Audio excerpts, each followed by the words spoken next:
मस्जिदों के बारे में हम आज जानेंगे। सबसे पहले हम शुरुआत करते हैं दिल्ली की जमाली कमाली मस्जिद, जो कि दिल्ली की मेहरौली पार्क में मौजूद है। जमाली एक सूफ़ी बुजुर्ग थे और कमाली उनके शागिर्द। इन्हीं के नाम पर इस मस्जिद का नाम पड़ा। ये मस्जिद ऐतिहासिक है, लेकिन इतिहास में इसे उस तरह की जगह नहीं मिल पाई जैसे और मस्जिदों को मिली।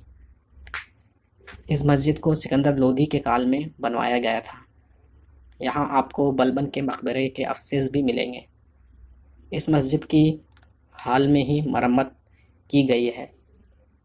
इस मस्जिद को बनाने के लिए एक लंबा वक्त लगा है। इसका निर्माण सिकंदर लोदी के शासनकाल में 1528 से शुरू हुआ था, जो कि 1536 ईस्वी तक हुमायूं के शासनकाल में ख़त्म हुआ। ये मस्जिद लाल पत्थर और संगमरमर से बनी है। दोस्तों, अगली मस्जिद जो है वो है 2.5 दिन का झोपड़ा, अजमेर। ये नाम सुनकर आपको अजीब लग रहा होगा और सुनने में भी झोपड़ा अजीब लगता ही है, और झोपड़े का ख्याल मन में बन जाता है। कमाल की बात यह है, इसका नाम जो पड़ा है वो अलग अलग वाक़यों की वजह से पड़ा है, और यहाँ अलग अलग इस मस्जिद के ताल्लुक़ से वाक़यात भी मशहूर हैं। जैसा कि नाम से ही लगता है कि इसे बनाने में 2.5 दिन लगे होंगे, तो इसे 2.5 दिन का झोपड़ा कहा जाने लगा। लेकिन कई लोगों का ये कहना है कि इसे जिनों ने बनाया है, और वो भी 2.5 दिन के अंदर जिनों ने बनाया, इसलिए इसका नाम 2.5 दिन का झोपड़ा वाली मस्जिद पड़ गया है। और कुछ इतिहासकारों का कहना है कि यहाँ 2.5 दिनों का मेला लगता था, इसलिए इस मस्जिद का नाम 2.5 दिन का झोपड़ा वाली मस्जिद पड़ गया है। इस मस्जिद को मोहम्मद गौरी ने 1198 में बनवाया था। दोस्तों, अब हम वापस चलेंगे दिल्ली, और जो हमारी तीसरी मस्जिद आ रही है उसका नाम है कुव्वतुल इस्लाम मस्जिद। ये दिल्ली में स्थित है। ये मस्जिद इस्लामिक कला का बेजोड़ नमूना है। इसका निर्माण 1192 में कुतुबुद्दीन ऐबक ने करवाया था, लेकिन इसे पूरा नहीं करवा पाए। लेकिन बाद में इल्तुतमिश ने 1230 में और सन 1315 ईस्वी में अलाउद्दीन खिलजी ने इसे पूरा करवाया। इस मस्जिद में आपको हिंदू कला की छाप मिलेगी, क्योंकि यहाँ के जो स्तंभ लगे हैं वो हिंदुओं के मंदिरों से मंगवाए गए थे। दोस्तों, अब हम फिर से वापस अजमेर चलेंगे और अजमेर की जामा मस्जिद की बात करेंगे। अजमेर की जामा मस्जिद यह अजमेर में मौजूद है। इसे शाहजहाँ की मस्जिद भी कहा जाता है। 45 मीटर की इस मस्जिद में मेहराब है। इस मस्जिद को बनाने के लिए मकराना से पत्थर मंगाए गए थे, और कहा यह भी जाता है कि यह सफ़ेद संगमरमर से बना है, और जो कि बना ही है। और मुग़ल शैली की इस्लामिक मस्जिद और मुग़ल शैली की इस्लामिक कला का यह अद्भुत नमूना है। माना जाता है कि इस मस्जिद को बनाने के लिए जो सफ़ेद संगमरमर प्रयोग हुआ है वह उसी खदान से निकल कर के आया है जिससे कि ताजमहल बन के तैयार हुआ है। दोस्तों, अब हम चलेंगे भोपाल की ताजुल मस्जिद। यह हिंदुस्तान की सबसे बड़ी मस्जिद मानी जाती है, और यह एशिया की भी सबसे बड़ी मस्जिद मानी जाती है।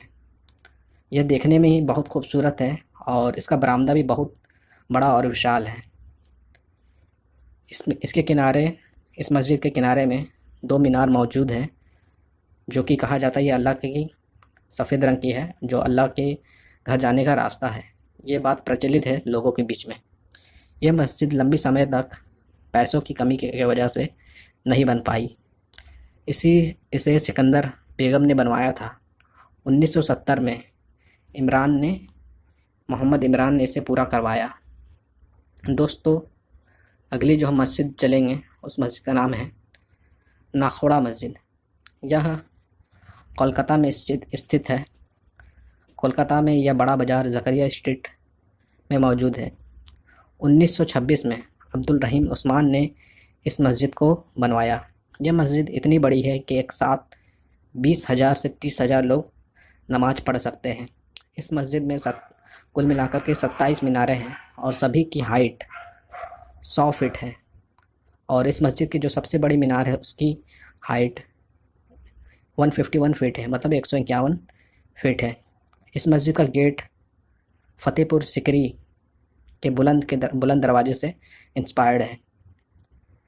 यह हिंदुस्तान की बड़ी मस्जिदों में से एक है और इस मस्जिद का जो गेट है वो हिंदुस्तान की मस्जिदों की सबसे बड़ी गेट कही जाती है।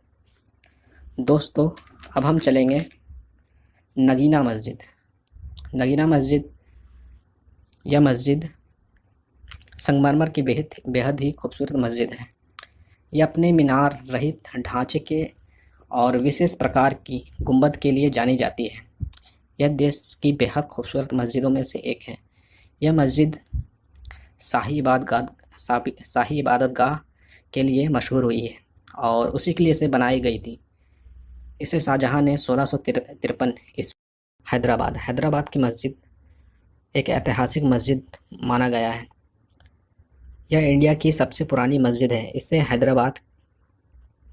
हैदराबाद के छठे सुल्तान मोहम्मद कुली कुतुब शाह ने 1617 में मीर फजलुल्लाह बैग और रंगिया चौधरी की निगरानी में बनवाना शुरू किया था।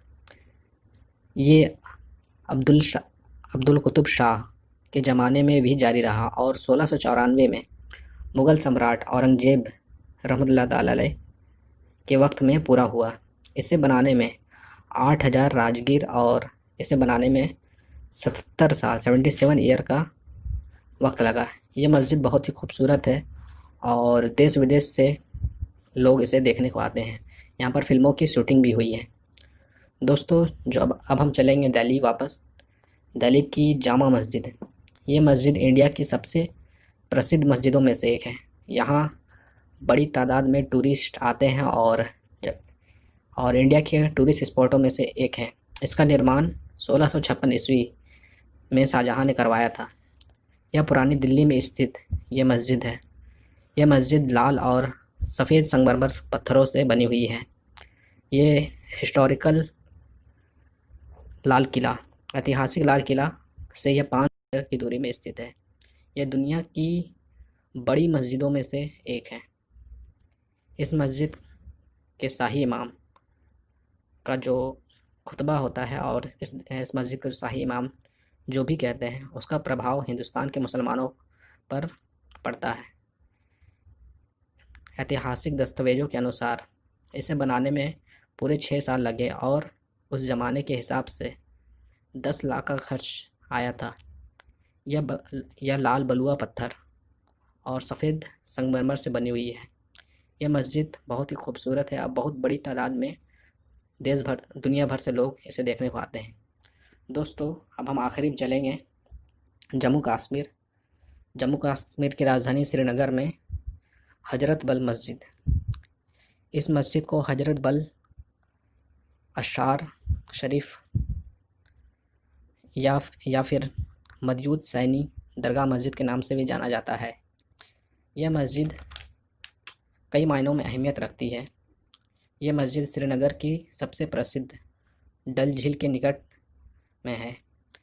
इसका निर्माण पैगंबर मोहम्मद के मुए मुक़द्दस के संबंध में करवाया गया था। मुए मुक़द्दस